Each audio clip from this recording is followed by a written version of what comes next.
Como ya han dicho, soy Sergio Alemán, soy residente de último año de Medicina Interna aquí en el Hospital Morales Meseguer. Dentro de poco empezaré mi peregrinación por los hospitales de Murcia. Creo que no hace falta decirlo, pero no soy ningún experto en hipertensión arterial.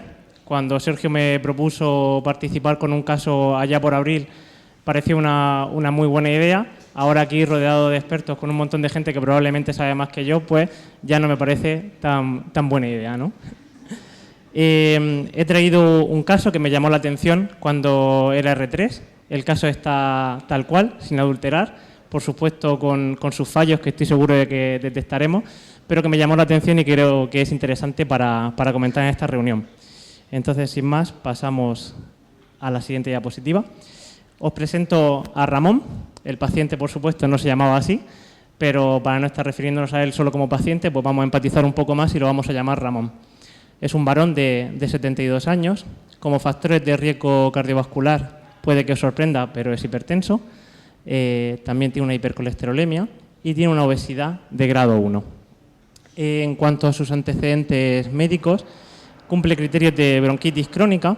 Tiene una hipertrofia ventricular izquierda ya detectada en la ecocardiografía y una fibrilación auricular permanente que está representada por esa aurícula azotada por los rayos. Es un enfermo renal con una enfermedad renal crónica estadio 3B A2, atribuida a una nefroangiosclerosis y una probable nefritis tubulointersticial crónica. Además está operado del apéndice y ya os digo que aunque todas estas cosas son importantes, a Ramón lo que más le interesa es lo último que aparece, que es la hiperplasia benigna de próstata, que es lo que le molesta porque se levanta todas las noches 2 y 3 veces para orinar. Ramón es un paciente que ha tenido un seguimiento inconstante, ha visitado en alguna ocasión la consulta de nefrología, estuvo mucho tiempo sin acudir a su médico de cabecera, pero como veis ahí es un paciente independiente, vive solo, su mujer falleció hace muchos años y tiene una hija. Él mismo gestiona su medicación y a raíz de la caída en fibrilación auricular hace unos meses, con una consulta en urgencias que no requirió ingreso, su hija ha estado hablando con él y por fin ha conseguido que retome las consultas. Sobre su hipertensión arterial hay algunos datos relevantes que debéis conocer. Tiene ya una larga evolución, aparecen registros desde hace al menos de 15 años. En algún informe de consulta está registrado que tuvo un empeoramiento de la función renal al inicio del tratamiento con tiazidas. El tratamiento que tiene actualmente es valsartán 160 miligramos, aloipino 10 miligramos y bisoprolol 1,25 miligramos cada 12 horas que se introdujo después de la caída en fibrilación auricular. Con ese tratamiento acude a la consulta con registros de tensión que superan los 160-100 milímetros de mercurio. Si os parece, en este momento vamos a pasar a hacer la primera pregunta. Ya vamos a comenzar. A partir de ahora aparecerá la pregunta y luego tendréis 20 segundos para contestar. Vamos a comenzar.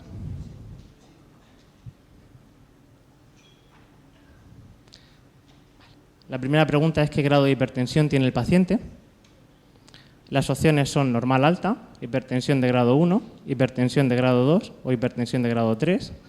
Y, por si alguien lo ha olvidado, ahí en la foto están las tensiones con las que acudió a la consulta de su médico de cabecera. Quedan 3 segundos. Vale. La mayoría de vosotros ha contestado una hipertensión de grado 2. Es correcto. Si vemos la guía de 2018, a la que nos hemos estado refiriendo durante toda la reunión, efectivamente con tensiones que superan las cifras de 160 pero no llegan a 180 y una diastólica entre 100 y 109, lo catalogaríamos como una hipertensión de grado 2. Pasamos a la siguiente pregunta.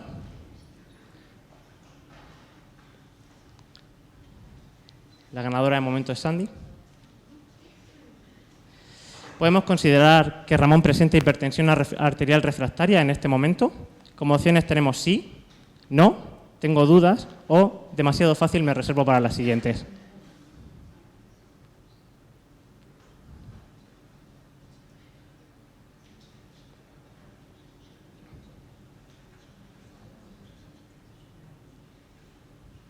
Bueno, la mayoría, hay una proporción que ha contestado que sí. una mayoría que ha contestado que no, que sería la respuesta correcta en este caso. Si nos vamos a la guía, vemos que se define la hipertensión arterial como resistente cuando el paciente tiene una dosis óptima de una estrategia terapéutica que debe incluir un IECA o un ARA2, un bloqueador de los canales de calcio o una tiacida o análogo tiacídico y no consigue bajar la tensión arterial.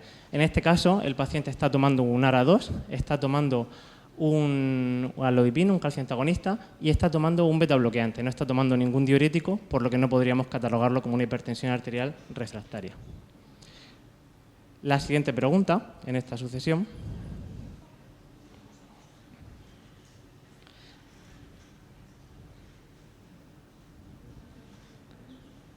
sería: ¿cuál sería nuestro objetivo de tratamiento en este paciente? Como opciones: cifras de tensión de entre 150, 160, 90, 100, 140, 150 y entre 80 y 90, de 130, 139, entre 70 y 79, o 120, 130, 70, 79.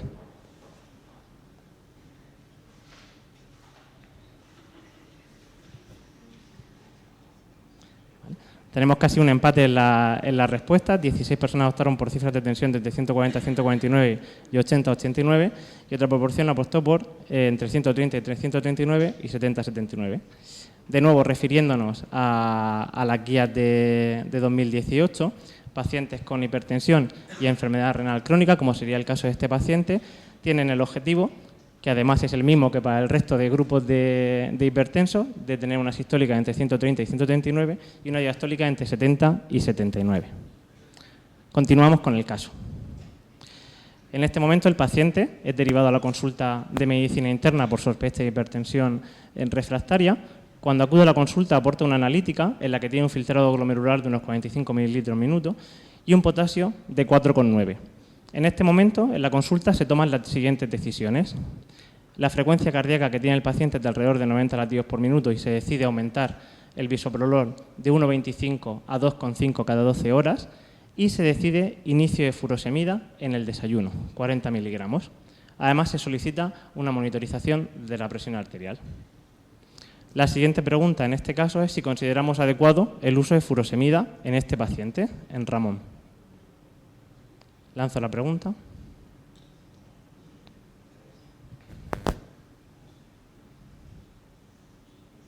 Vale. Las respuestas opciones son no, probaría de nuevo con tiacidas, no, creo que habría que añadir espironolactona, sí, en pacientes con enfermedad renal crónica se puede plantear un diurético de ASA, o tengo dudas.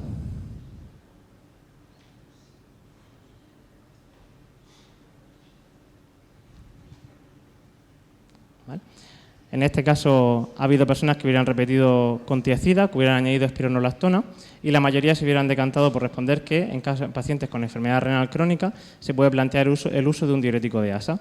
Si recordamos que en los antecedentes ya había tenido un empeoramiento de la función renal descrito con tiacidas previamente, y además Ramón tiene un filtrado que está normalmente entre 30 y 45, las tiacidas, cuanto más próximos estemos a 30, cuanto menos disminuye el filtrado, menos efecto tienen porque no actúan sobre su diana, el túbulo distal.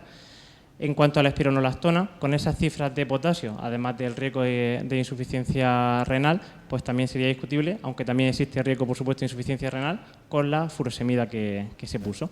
Pero bueno, estas son las opciones que se tomaron en el paciente. De nuevo, os planteo el cuadro, el algoritmo de tratamiento que presenta la guía para el paciente hipertenso con enfermedad renal crónica, en el que utiliza una estrategia similar a los previos, pero considera que en lugar de un diurético tiacídico o un análogo de tiacida se puede plantear también un diurético de ASA. Bien. Ramón vuelve a la primera revisión, unos 2 meses aproximadamente después, aporta unos resultados del mapa en el que, como veis, tiene tensiones elevadas tanto durante el día como la noche, además con un patrón non-dipper que le aporta aún más riesgo de tener eventos cardiovasculares.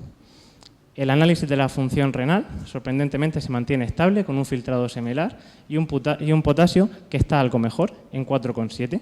Y de nuevo se toman las siguientes medidas terapéuticas. Se aumenta la dosis de valsartán a la máxima, a 320 miligramos, y también se decide aumentar la dosis de furosemida y se añade 20 miligramos en la comida. Bien, la siguiente pregunta es si ahora Ramón cumpliría criterios de hipertensión arterial refractaria.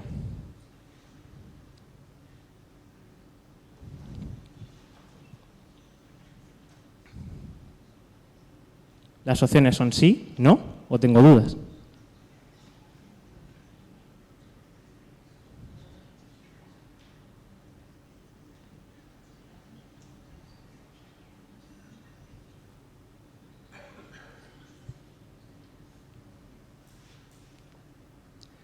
En este caso tenemos casi unanimidad, la mayoría ha contestado que sí, 5 personas que no y 2 tienen dudas sobre el caso.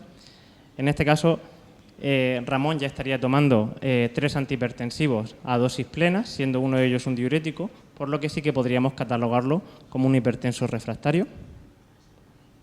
De nuevo el mismo cuadro que he presentado antes. Y en esta revisión aporta una automonitorización de la presión arterial en la que sigue manteniendo tensiones arteriales elevadas. Han mejorado un poco desde que se ha cambiado el tratamiento, pero siguen estando por encima de nuestro objetivo de entre 130 a 139, 70 a 79, y ahora sí que vemos que el filtrado glomerular ha disminuido y que ha habido una elevación del potasio. En este caso, de nuevo se toma otra decisión, que es añadir un nuevo fármaco, que es doxazosina, 4 miligramos cada 24 horas durante la noche. Lo marco además con la exclamación porque puede ser un punto interesante para el debate posterior al caso. Y ocurre algo muy importante, y es que Ramón ingresa en el hospital por una celulitis sin ninguna complicación, tuvo una caída con una herida a una puerta de entrada, y de repente ocurre un milagro, y es que durante el ingreso Ramón tiene las tensiones perfectas, totalmente controladas. Tengo que decir que aquí es donde yo conocí a Ramón, cuando estaba rotando de R3, fue uno de los pacientes que tuvimos durante el verano, y nos llamó la atención porque le habíamos puesto exactamente el tratamiento que se escribía en su hoja, en su prescripción, y en ese momento su hija nos aporta una información que es vital para el caso y que os planteo en la última pregunta. Va ganando Manolo. Vale, su hija nos dice, ¿qué novedades crees que aportó su hija en la pregunta? Nos dice, siempre que Ramón recibe antibióticos tiene mejor control tensional. Probablemente el susto de verse ingresado está teniendo un efecto positivo. Descubre todas las pastillas de furosemida en casa de Ramón. No las tomaba.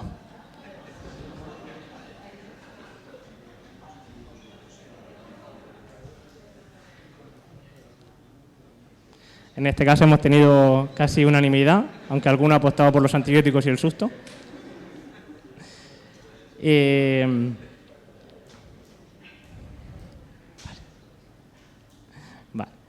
Efectivamente, Ramón en cada una de las consultas se dejaba reflejado, está en los informes que los he recopilado, que lo que se quejaba él cuando iba a la consulta, aunque iba por la tensión, era con que seguía orinando todas las noches y que la pastilla de orinar, que no la quería porque ya orinaba bastante por la noche como para estar orinando durante el día.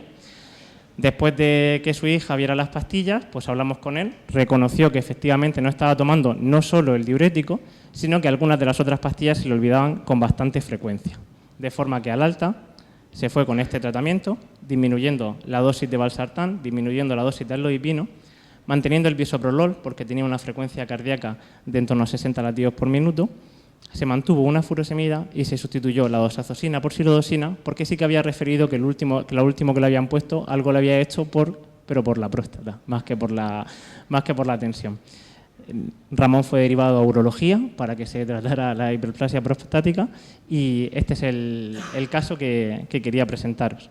A modo de conclusiones antes del debate, pues destacaría que hay que comprobar la adherencia terapéutica. Creo que en este caso fallamos todos porque ni en la consulta tanto de medicina interna como en las revisiones con su médico, como nosotros en el ingreso cuando comprobamos la medicación crónica, no descubrimos que no estaba tomando la medicación, que los tratamientos deben ser individualizados y adaptados a las patologías del paciente y que los pacientes con enfermedad renal crónica suponen un reto por las dificultades a la hora de elegir fármacos. Y por último, dado el caso, los pacientes añosos prostáticos exigen soluciones a sus problemas.